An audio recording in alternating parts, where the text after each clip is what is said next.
Hi everyone, hope you're all well. So I received a few requests from friends and colleagues asking how do we manage people remotely. So we're so used to seeing people, have them in our offices and lead and direct our teams that are close by. And now suddenly we have to do this remotely and we have to be effective in doing this.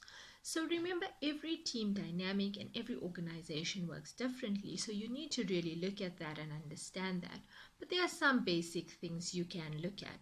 Now, the first thing is how are you going to engage and when? So, some people are doing check ins with their team. So, for example, maybe twice in the day, and some are doing it every 30 minutes. Now, when you are doing more regular check ins, you need to understand if that's really working or if it's in fact ineffective and wasting your team's time. So, as soon as they get going on their work, here you are on another call. So you really need to see what is working and what's not and get feedback from your team members. Then you need to see what sort of technology is out there and what's working for you. So some people are using Skype and Zoom, other people are using WhatsApp or just giving the person a phone call. So it all depends on what you want to achieve from that meeting. Do you want to video call and see your team members and maybe say hi? Or do you just have to have a simple telephone call or WhatsApp message to get some feedback? You need to make sure people are comfortable with using this technology. So you can't just assume that everyone knows how Zoom works or how Microsoft works. You need to make sure that you actually educate them that they are comfortable using this type of technology.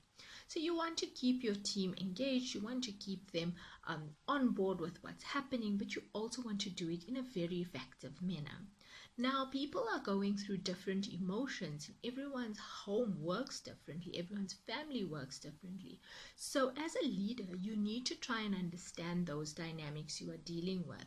So, for instance, where people have kids and the kids are interrupting, you need to develop a sense of patience and understanding towards that.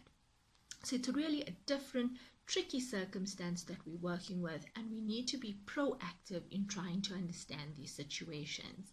Last and not least, please have some fun. So in some of our meetings, we'll have something like hat day or dress up day, something to just keep us positive and upbeat and keep going as a team. So you just have that, team spirit. We sometimes would say we are going to donate certain food parcels, etc. So you're just working in a team and you're keeping in touch with each other, keeping connected, but you're also keeping happy. So good luck, stay safe, and stay home.